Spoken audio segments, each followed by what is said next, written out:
Okay, all right. Good afternoon, everyone, or good evening, I should say. We will call the Plan Commission to order. It is Tuesday, November 15th, and it is 7 p.m. First item in order is call to order and roll call. So the roll call, first of all, I will be chairing. Tom Smith is the chair tonight. Mayor Kim Smith is excused absent. Eric Archer. Eric is our newly appointed committee member, so welcome, Eric. Good to have you on board. Jared Holter. Here. Jan Brock. Skip Tempe. Present. Bill Lathan. Present. Let's see, Amanda Jackson, I know she's online. Yep. Okay, let's see, who else do we have? Katie Espenson, our planning is here. Okay, and we have Alderman Diane Wolf is here, Alderperson Leanne Stokes is here, Alderperson Larry Jurassic is here, Alderperson Dan Stevens is here. Let's see, Stacy, our assistant clerk, is here. Let's see, did I miss anybody? Anybody did I miss? Did I miss anybody? I think I got everybody. I think we're good today. All right, I think we got everybody, so thank you. Okay. Item number 2, consideration and action on the minutes of the previous meeting. I'll move for approval. Okay. Motion by Bill, do I have a second? Second. Second by Skip. Any discussion? All in favor, say aye. Aye. Opposed? Motion carried. Thank you. Item number 3, public input. If anyone would like to present some public input, please present yourself either online or in person. You have 3 minutes. Please identify yourself with your name and your address. First call for public input. Anybody with public input in person or online? Anybody online? Okay, second call. And third call for public input. Seeing none, public input is closed. Thank you. Item number 4, public hearing. Before we start each of the public hearings, Katie is going to we're going to change a little bit of our procedure, and Katie is going to actually explain each one of the items first, and then we'll do the public hearing asking for public input for and against. So item number 4 is public hearing for the conditional use permit application to remove the 6 tree antennas and auxiliary equipment for the existing telecommunication towers located at 580 Lessard Avenue on Alaska Tax Parcel 18-40113-0. Applicant is SMJ International, Century Telephone of Wisconsin LLC, and AT&T in AT&T. Okay. Katie? Thank you. This conditional use permit request is to allow AT&T to modify the existing telecommunications structure. It's a 160-foot tall monopole, and AT&T intends to remove 6 RRHs and ancillary equipment and install 9 RRH and 3 antennas and additional equipment to the tower. According to the applicant, they are not extending the height of the structure, adding lighting, or changing the existing use of the structure. The structural analysis report prepared by American Tower Corporation states that based on the results, the structure meets the requirements per the applicable codes, and the tower and foundation can support the proposed equipment. Telecommunication towers and structures are permitted only by conditional use permit per section 13.02.68.t and pursuant to the standards set forth in section 13.05.22. The city has no basis for denial of the conditional use permit, but has found a basis to impose the following conditions, which I'll read into the record. Condition number 1, owner developer shall pay all fees and have all plans reviewed and approved by the city prior to obtaining a building permit. Owner developer must have all conditions satisfied and improvements installed per approved plans prior to issuance of occupancy permits. Substantial evidence. This condition provides notice to the owner developer that they are to follow procedure for orderly development in the city of Onalaska in order to promote the health, safety, and welfare of the city. Condition number 2, all conditions run with the land and are binding upon the original developer and all heirs, successors, and assigns so long as the conditional use is being actively used. Substantial evidence. This condition acknowledges and provides public notice of the term and puts the owner, developer, and future owners on notice that they are bound by the conditions and they can continue to use the use as long as they follow the conditions and actively use the conditional use. Condition number 3. Owner developer shall abide by the city's ordinances, Unified Development Code, and Building Code requirements as amended. Substantial evidence. This condition assures that the owner developer understands that they must follow the city's Unified Development Code and Building Code, which they are required to follow in every way, and as they are receiving the benefit of being allowed to have a use that is not within the standards of the city's zoning code, failure to follow city ordinances may result in loss of their conditional use permit. Condition number 4. The conditional use permit shall be reviewed every 5 years to ensure continued use. Substantial evidence. This shifts the burden to the owner of the property to provide proof that the use is active and continuing. Ensuring that the existing permits are still valid and being properly used ensures compliance with the city's procedures and ordinances and promotes interaction and communication with the city, which furtherly order development and the health, safety, and welfare of the city. Action requested. As a public hearing will be held, testimony based upon substantial evidence from the public should be listened to and considered before deciding on the requested conditional use permit application. Only where no reasonable conditions could exist to allow the conditional use may a conditional use permit be denied. Thank you. Thank you, Katie. Okay, we will open the public portion, the public hearing, and I will ask for anyone wishing to speak in favor of the public hearing. First request, anyone in favor of the public hearing? Second request, anyone in favor of the public hearing? And third request, anyone in favor of the public hearing? Seeing none, the favor public hearing is closed. Now we will ask, is there anyone against the public hearing, would like to speak against the public hearing? Second request for against the public hearing. And the third request for anyone who would like to speak against the public hearing. With no one, we will close that portion of the public hearing and turn this over to the commission for action.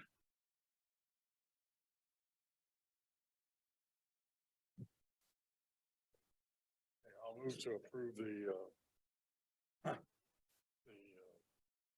conditional use permit for the remote radio heads with the conditions listed by Kate. Okay. Motion by Bill to proceed with the 4 conditions. Do I have a second? Second. Okay. Second by Eric. Any discussion? All in favor, say aye. Aye. Opposed? Motion carries. Thank you. Okay.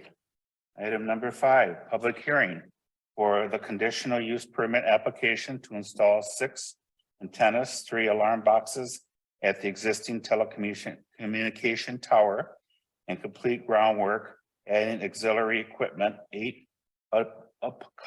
converters at 580 Lester Avenue, Onalaska, tax parcel 18-4013-0. The applicant is LLC Telecom Services, Century Tele Wisconsin LLC, and Verizon Wireless. Katie? Thank you. This conditional use permit request pertains to allowing Verizon Wireless to modify the existing telecommunication structure at 580 Lester Avenue. The structure is 160 foot tall monopole, and they intend to install 6 antenna, 3 alarm boxes, and complete groundwork. According to the applicant, they are not extending the height of the structure, adding any lighting, or changing the use of the tower. The structural analysis report prepared by Telemon CLS states that based on the analysis results, the structure meets the requirements per the applicable codes, and the tower and foundation can support the proposed equipment. Telecommunication towers and structures are permitted only by conditional use permit per section 13.02.68.t and pursuant to the standards set forth in section 13.05.22. The city has no basis for denial of the conditional use permit, but has found a basis to impose the following conditions, which I will read into the record. Condition number 1, owner developer shall pay all fees and have all plans reviewed and approved by the city prior to obtaining a building permit. Owner developer must have all conditions satisfied and improvements installed per approved plans prior to issuance of occupancy permits. Substantial evidence. This condition provides notice to the owner developer that they are to follow procedure for orderly development in the city of Onalaska in order to promote the health, safety, and welfare of the city. Condition number 2. All conditions on with the land and are binding upon the original developer and all heirs, successors, and assigns, so long as the conditional use is being actively used. Substantial evidence. This condition acknowledges and provides public notice of the term and puts the owner, developer, and future owners on notice that they are bound by the conditions and they can continue the use as long as they follow the conditions and actively use the conditional use. Condition number 3. Owner developer shall abide by the city's ordinances, unified development code, and building code requirements as amended. Substantial evidence. This condition assures that the owner developer understands that they must follow the city's unified development code and building code, which they are required to follow in every way. And as they are receiving the benefit of being allowed to have a use that is not within the standards of the city's zoning code, failure to follow city ordinances may result in loss of their conditional use permit. Condition number 4. The conditional use permit shall be reviewed every 5 years to ensure continued use. Substantial evidence. This shifts the burden to the owner of the property to provide proof that the use is active and continuing. Ensuring that existing permits are still valid and being properly used ensures compliance with the city's procedures and ordinances and promotes interaction and communication with the city, which further orderly development and the health, safety, and welfare of the city. Action requested. As a public hearing will be held, testimony based on substantial evidence from the public should be listened to and considered before deciding on the requested conditional use permit application. Only where no reasonable conditions could exist to allow the conditional use may a conditional use permit be denied. Thank you. Thank you, Katie. Okay, we will open the public hearing for agenda item number 5. First, any public hearing, anybody in favor of the public hearing? And we'll open it up for anyone who would like to speak in favor. Good evening. My name is Shalane Giles. I sent the application in for this particular conditional use. I don't really want to take up a ton of you guys' time. That was a really good summary of what we sent over, and I looked through your staff notes, and it looks like you reviewed our plans and our structural that we had sent in. So I'm mostly here in case there's any questions or anything that you guys had that I might be able to help you with. As long as you guys have everything you need and you understand that, that's pretty much all I need to know. What was your name again and your address, please? My name is Shalane Giles. I'm pretty sure I'm on your application, but you never know. Let me check. And my address is 10700 West Higgins Road in Rosemont, Illinois, 60018. And that's for LCC Telecom Services. Thank you. Okay, I'd just like to have that for the record. Okay, appreciate Absolutely. Thank you. it. Okay, anybody else like to speak in favor?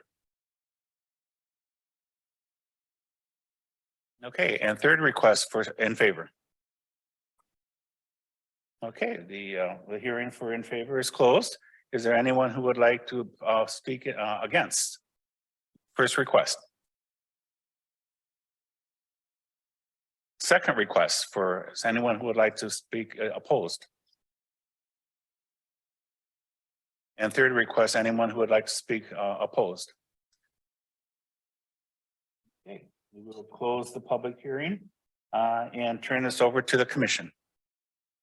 I'll make a motion to approve the conditional permit as stated in item 5 of the agenda with the 4 conditions. Okay, motion by Skip to approve with the 4 conditions. Do I have a second? I'll second. Okay, second by Bill. Any discussion? Yes, Jan. This is just a question. Said they're going to install alarm boxes. Are those something new, and are they there for vandalism or just to tell them if the equipment is malfunctioning? Yes, sorry. They should be, there would be alarm boxes already there, but they're installing it for the new equipment specifically.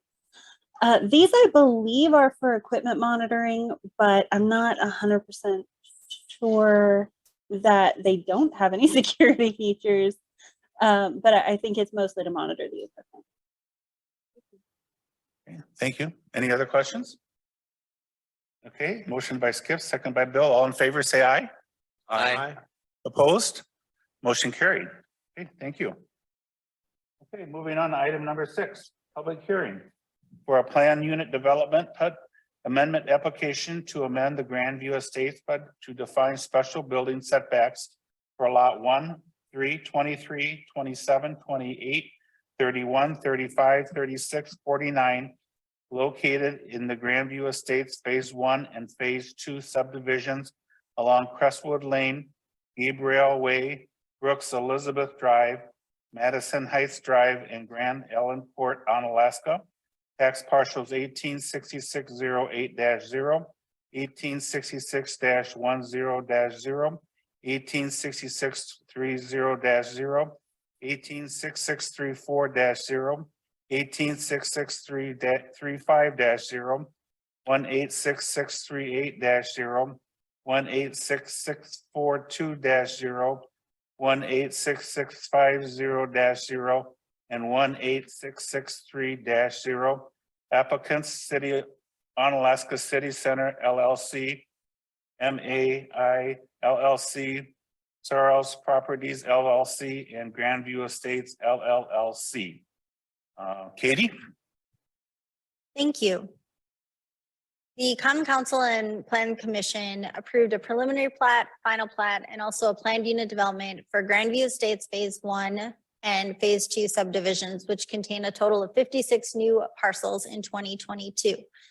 This planned unit development request is to further define special building setbacks for lots 1, 3, 23, 27, 28, 31, 35, 36, and 39, which are located within those 2 subdivisions. Included in the staff report are drawings of the request for each lot provided by the applicant.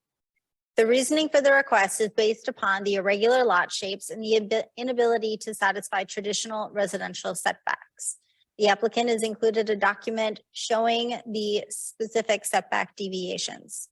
A summary of the requests include reducing the street yard setback from 25 feet to 18 feet for 8 parcels, which has been previously granted by the Common Council for 16 other parcels located within the subdivision, and reduce the rear yard setback for 4 parcels, 2 of which, when average, will retain our typical 30-foot overall rear yard setback, and 2 lots that would be required to have a minimum of a 20-foot rear yard setback.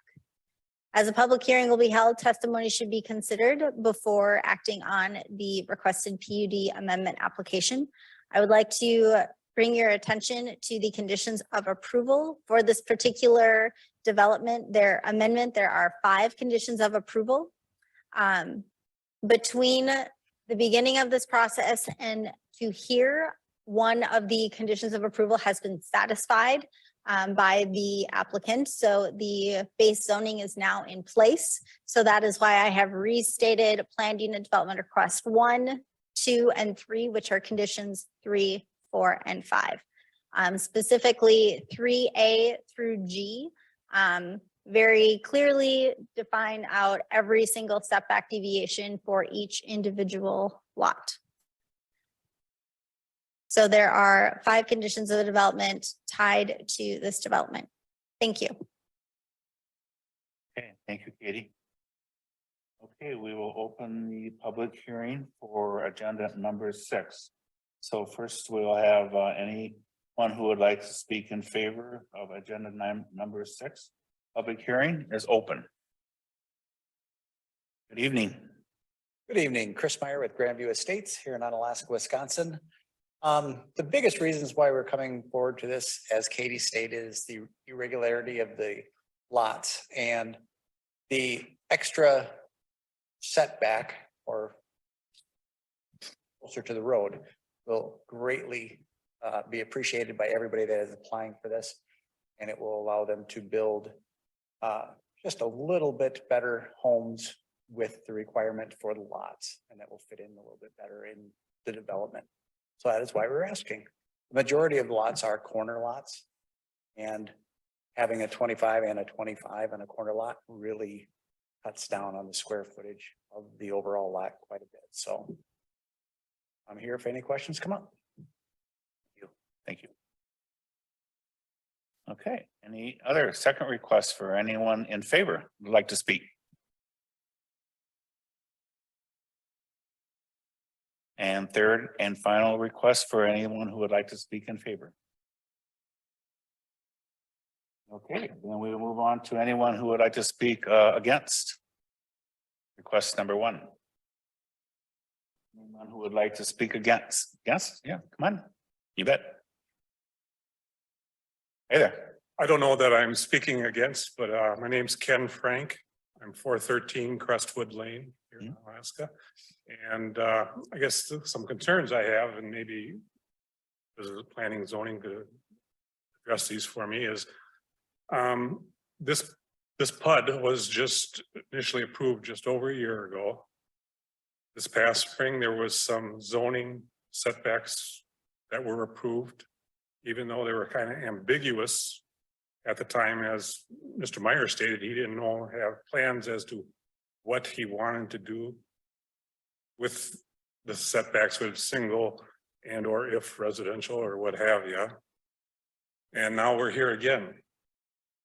And these are, I believe, I'm not really in the zoning, but they seem like they're pretty significant variance requests, which really changes the initial presentation, shall we say, to the citizens or the people of Nathan Hills.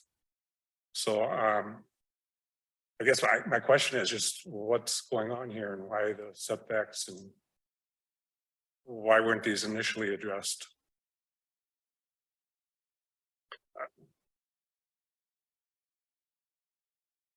Okay. That's my comment. Thank you. Anybody else like to speak against the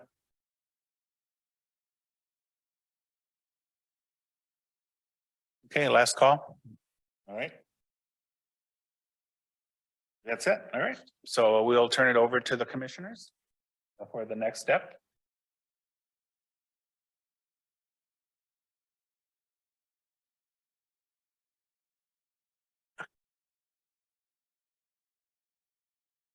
Well, we're allowed to listen through.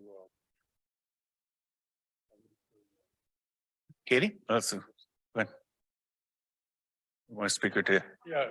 It's a little difficult to hear Wanna you. hear- Like the gentleman that was in favor of it, something you'd like to add? Yeah. Want to bring it back up again? Sure. Yeah. I think to answer your question. Yeah. Yes, I can answer your questions very much. Yeah. Go ahead. To be straightforward, we're not changing any zoning or anything like that. And what we are requesting, as Katie said, was approved for 15 other lots within it. To be humbled, the engineers should have probably requested this up front in the very beginning for these lots. And it was an error on their side. It should have been part of the original plan, but that's what's bringing us here today, is just to correct that. Again, the setback that we're requesting is already approved on the majority of the lots there at what we're requesting, the 18 feet. I think 15 of 32. So almost half of the lots already have what we're asking in the lower area. So that's why we're here. Thank you. Thank you. Thanks for responding. Okay. So I'll turn it back to the commission for next action. Skip. I'll make a motion that we approve the amendment request as stated in item 6 of the agenda with the 2 conditions stated. However, I'd like to also say that condition 2 really is 22 additional conditions. Okay. So you make a motion that we accept the condition, item, the 5 with the condition 2. Yes, I would just wanted to make sure that it wasn't just 2 conditions, that there are actually 23 conditions there. And do I have a second? Second. Okay, seconded by Bill. Any discussion or any further discussion? I'd like to say something here. I think that something like this actually is needed, although a lot of people may not like it, because in this country today, we have a great shortage of affordable housing. And I think this is one way of maybe reducing the cost a little bit on the development of these houses. So that is why I made the motion to approve. I'd like to thank Mr. Frank for coming in and sharing your opinion. I think that's great. And I think the discussion that we had right there is really what this is all about. So I want to thank both of you for that. Katie, just to make sure I understand, so the similar approvals already exist for this request, and the reduction really is from 25 feet to 18, which my publicly educated history major math is 7 feet. And that's really all we're talking about. Is that right? Yes, that is correct based on what has already been approved. The only difference that has come forward with this particular request as opposed to what was previously approved is in relation to the street yard. 4 of the parcels have a request for a deviation. 2 of them will still have meet our minimum of a 30-foot rear yard setback, but 2 parcels are being requested to reduce that down to 20 feet from 30 feet. Thank you for clarifying. Any other questions? Yeah, Jan? Question, I went back and looked at the minutes from April 27th, 2021, and it said something about the side yard. We allowed them not to minimum side yard. Didn't say anything about the front yard, but I may have missed it, but my question is, with that minimum setback, is that's setback, I assume, from the city right away? Okay. You've still got room to park a car in the driveway? Yeah, okay. Katie? Yes. Thank you. Yes, that is the intention, to allow a full vehicle to park within that 18 feet from likely the garage door before hitting the sidewalk where the sidewalk exists. There was an original request to reduce the side yard, but that was rejected by the Plan Commission. So all that they have been has been to allow to either exceed the maximum street yard setback or to reduce the minimum street yard. So nothing related to sides with the original approval. There are already 2 properties, 2 basements out there of duplexes, I assume. And I assume they're already at the 18-foot limit. I believe that any new foundation that has gone in has been field verified by city staff. So I cannot tell you offhand if they have the 18-foot, but we have been verifying the street yard setback specifically for this reason, because we know that if it's 18 feet, we don't want it to be 17 feet or 16 feet. So city staff, our inspection department is taking it upon themselves to ensure that the standard is being followed. They are on 2 of the lots that are requested, so. Thank you. Any other questions? Katie?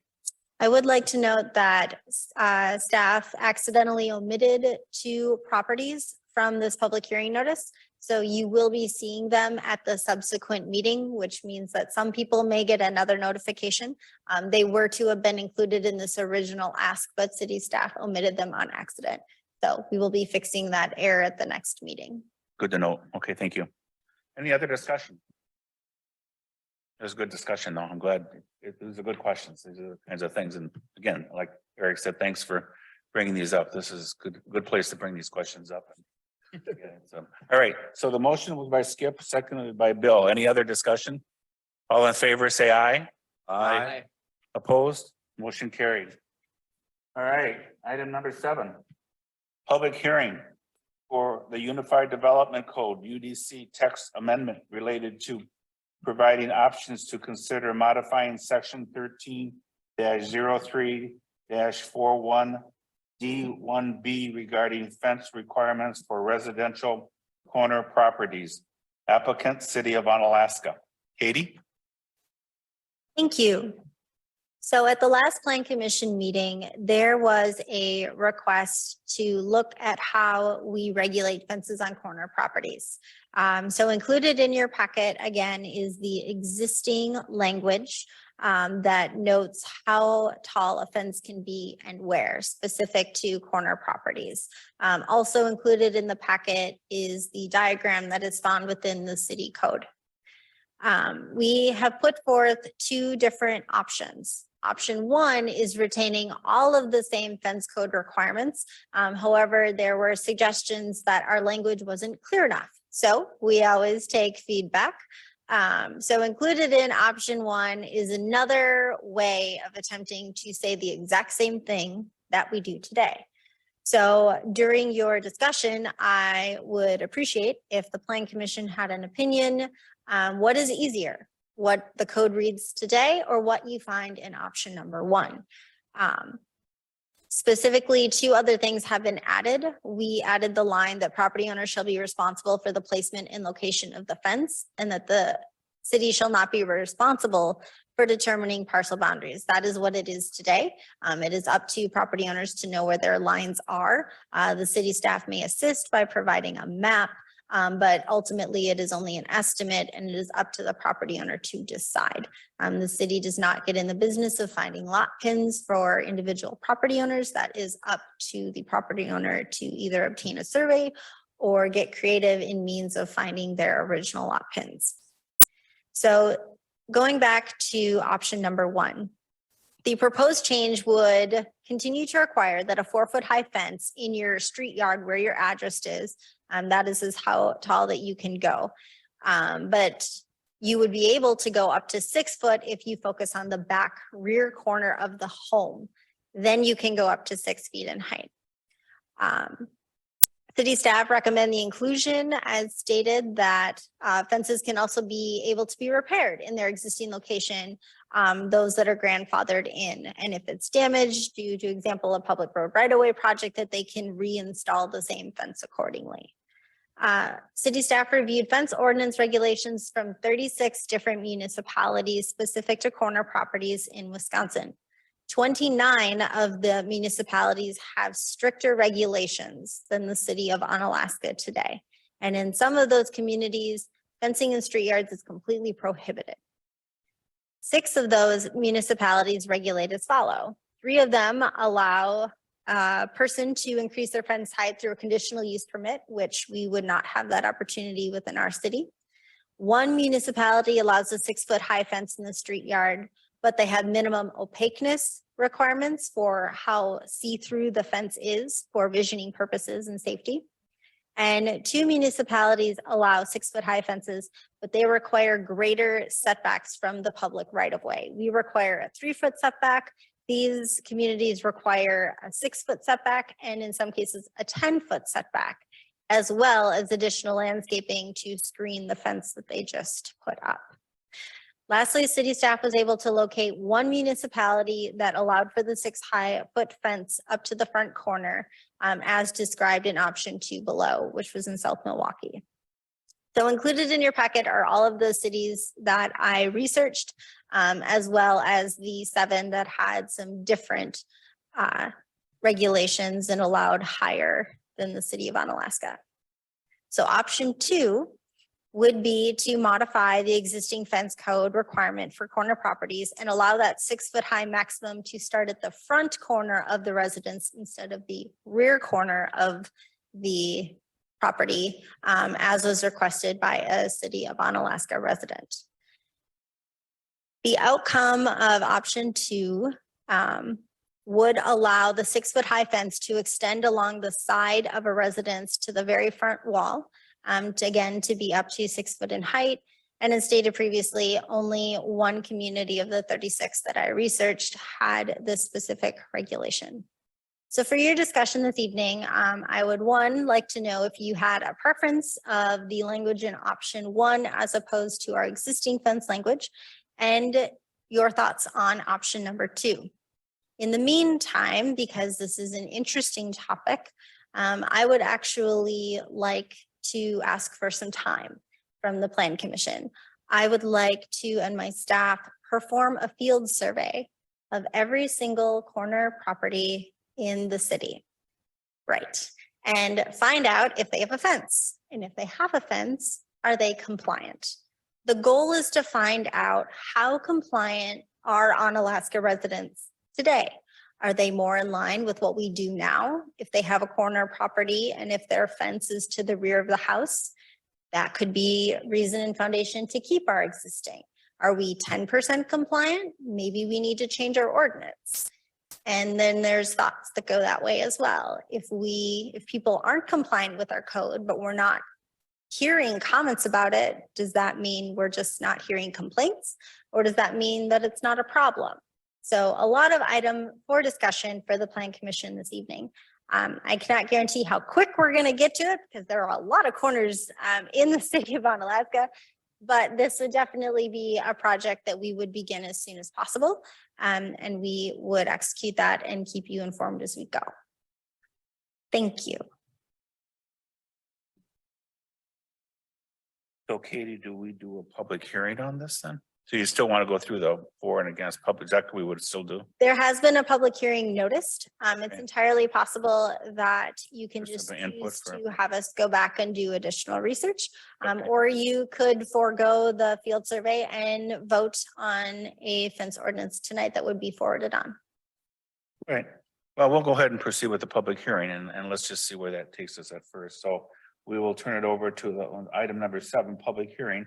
So we'll open the public hearing to anybody who would like to speak in favor of the item agenda number 7, in favor of the public hearing. They'd like to speak? Anybody? Second request for anyone who would like to speak in favor of the public hearing? Diane? Wasn't going to, but since you asked, so Diane Wolf, 910 Orchid Place, Onalaska. I'm here speaking as a citizen and as a council member. My public input would be that I ask that the plan commissioners strongly consider staff's request to conduct a field survey. I think it could be very eye-opening and it might also set an example for future excursions in case there's other lack of adherence to ordinances and such, but I would ask for you to strongly consider staff's request to do a field survey. To do a survey? Is that what you're saying? Field survey, yes. Okay, thank you, Diane. Okay, anybody else in favor or would like to speak in favor?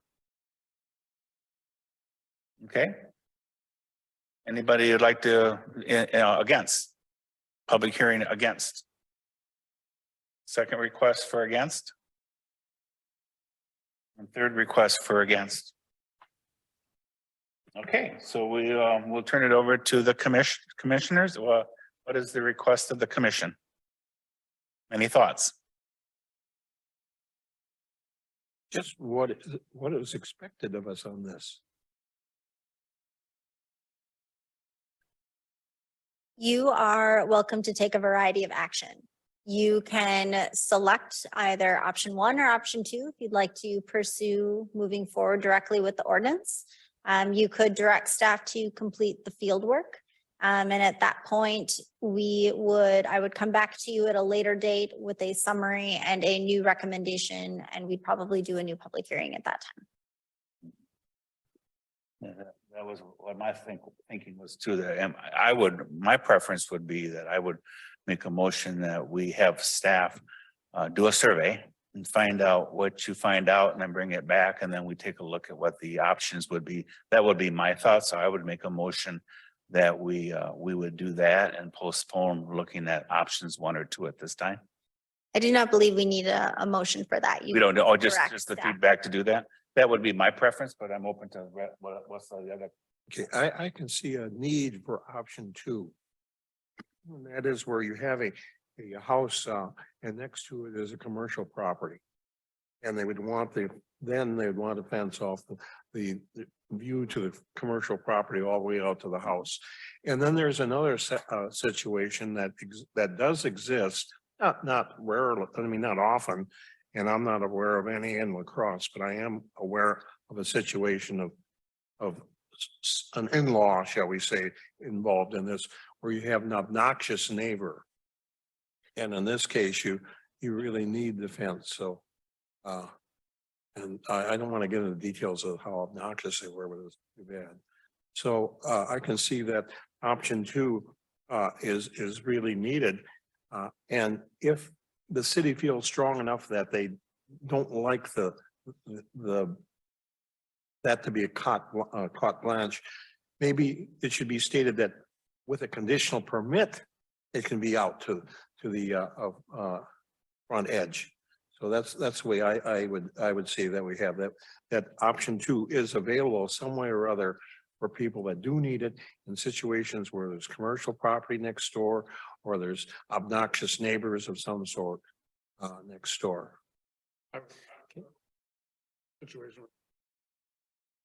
They want. Well, if you're swinging. Oh, I would add that there might be Bill, yeah. situations where somebody might have a swimming pool that they want Yes. well concealed, which would make option 2 more desirable. Yeah, Bill. Katie? And Katie, does this ordinance in front of us tonight is just pertaining to the road right of way portion of a corner lot, correct? Correct. So this would not be along any neighboring property line. This ordinance would just affect a installation of a fence along a corner lot along the street right of way. So it would not affect, this would not change any of the regulations for between 2 adjoining properties. Okay, thanks for that clarification. Yeah. Katie? I would also like to note that a commercial business, they can actually install higher fences. They can go up to 8 feet in height. And then also during the site plan review, if something like that were to exist, we'd have a neighbor that could come in. City staff can work to actually increase the height of a fence to assist in giving that protection against the neighboring commercial property. So we've already built that flexibility in. So this is strictly to a residential corner property in the city. Eric? Yeah, so I think, Tom, to your first point about the survey and the options, I think we can maybe do both and. I don't personally see a reasonable justification for option 2. It speaks to me to safety with kiddos. I think the clarifying question you asked is a great one. As a parent with little kids, like that vision triangle is important to me to protect really first. That's kind of where I land. The survey, I think, is a great thing. I would ask us to not be handcuffed by the results. It may seem to indicate one thing or another, but I think the key thing for us would be to bring back those results and still look at them. And then Katie, I would recommend, I don't see the language, I don't see anything detrimental or limiting in the new language, but I would encourage city staff to not sacrifice the precise and nuanced language of code to make it overly simple. And because I think we can make an error in doing that and trying to make it commonly understood and maybe lose some of the precision and precise language of a code. So I would encourage us to approve the survey because more information is always good, not be handcuffed by the results. And I would recommend approval of option 1 in light of how we protect vision on those vision triangles for our littlest residents. Okay. Any other feedback, questions? Just want to know how long it's going to take to do this field trip. I actually don't think it'll take months to accomplish, but please don't hold me to it. For example, I was able to just out of curiosity, I was able to do a mile in about 5 minutes. So, because you hit corners and they have a fence, they don't have a fence. Maybe they have a fence, you stop, you're like, yep, nope, that's 6 foot high, or it's in the right place, or it's not. So I know it sounds very extensive, but I believe it's something that we can accomplish with our department. And there may be the availability of an intern starting in mid-January, so that might assist us as well. But we're going to try and crank it out as fast as we can. I think that's a good idea. We'll know whether compliant or not, but I agree with option 1. I think that was my favorite. So do you need any more from us or do you have enough direction or do we need I believe I have enough head nods that doing a survey is appropriate. Shall we make a motion? with the direction or do we We don't need a we don't need a motion, right? But for option 1 or 2, we would. So right now I believe that it is just to do the survey and then come back and report out. I will still have both options included when I report back in with those survey results. Skip? Yeah, with Jared's clarification, what I had to say really doesn't apply. Okay. Any other questions? Any thoughts? We can move on then, right? Okay. Okay. All right, we'll move on to item number 8. Wellhead protection permit application to replace existing underground storage tanks, piping and associated electrical at 950 Second Avenue North on Alaska, tax parcel 181271-0, applicant Quick Trip. Who's taking that? Is that Jared? I get to take this one. Our wellhead protection ordinance has been on the books since the early 2000s, and believe it or not, this is the first one we've ever had come in. So if you've ever, I didn't actually bring the physical map with me tonight, but it's in my office. We have a delineated wellhead protection area around our wells. We have 3 wells in the northern end of the city. By Northern Hills, a little further north of that, on Grove Street, and then one by the community park. And there's a delineated area that is a 5-year recharge area. So that area, if you imagine dropping a drop of water on the ground and it went in the ground, if it would get to our wellhead within our recharge zone within 5 years, that's what that area is. We're very fortunate that most of the area is residential. So and it's all been built out over the years. It's all existing homes, existing structures. So we really don't have anything that falls under the wellhead protection area that really of consequence. The one thing we do have is the Quick Trip at 950 Second Avenue North, which is the Troy Street Quick Trip I referred to. Though that Quick Trip was actually a gas station before Quick Trip had it. It's been there many, many years. I know it's been there as long as I can remember in my lifetime. So, and I know it's been there a long time. As Quick Trip has stated in page 33 of your packet tonight, they do meet current standards. However, the tanks are 36 years old. So it's in our best interest to get the new tanks installed. I think Quick Trip agrees with that based upon their letter. There are, with our unconfined aquifer there in the 3 city wells, we do outline a pretty thorough plan in our ordinance as what must be followed. So myself, the planning director, the building inspector, and the city engineer all talked about it on different times, and we've looked at this. We don't really see a problem with it. I also had sent this to Short Elliott Hendrickson. I attached their email in your packet tonight, had their environmental engineer look at it. And with the safety measures that they have through code, they felt that this was a safe application for this. It's double walled tanks. If there's a leak through the first wall, it does have a warning system. So before it would even get out, it would warn out. So with that, we do have a Quick Trip representative here tonight. If you have any specific questions on the installation, I would like to know that, but staff is recommending that we issue the wellhead protection permit for this site for the new installation. Hey, thank you, Jared. Any questions for Jared or the gentleman from Quick Trip that anybody would like to bring up? No? Bill? I have a question. I'm assuming, I know Quick Trip has replaced some of the other tanks in their other properties. Are those also double wall tanks?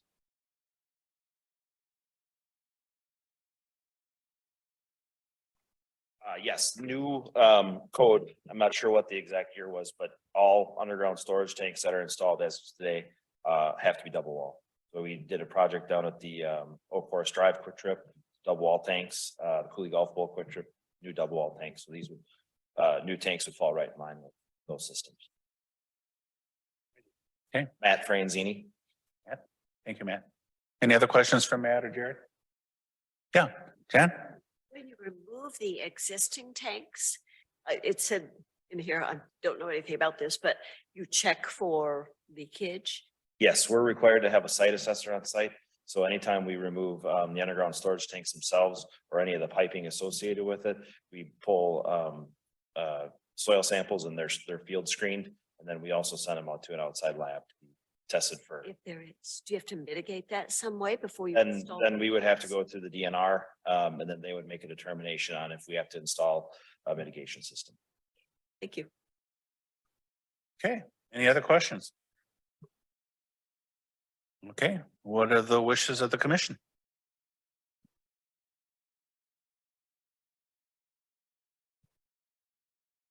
Katie? I would like to note that this decision lies with the Plan Commission. So in terms of the final decision, so it will not go to the Common Council for Doesn't. their final approval. This is just with the Plan Commission. Okay. All right.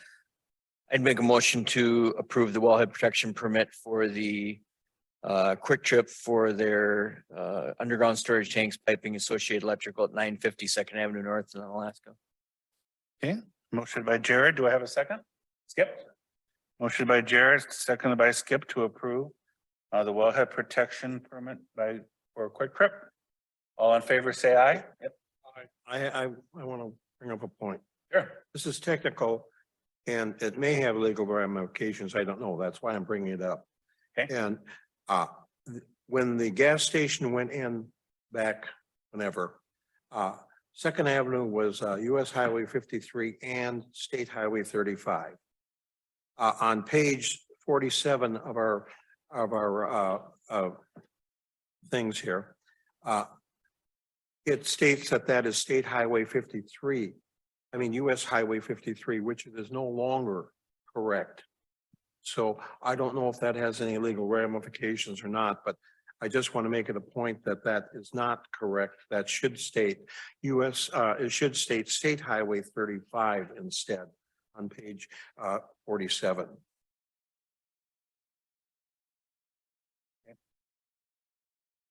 We definitely can put that in the, Yeah, put that in the notes just as a. I think we had that come up somewhere else one time before.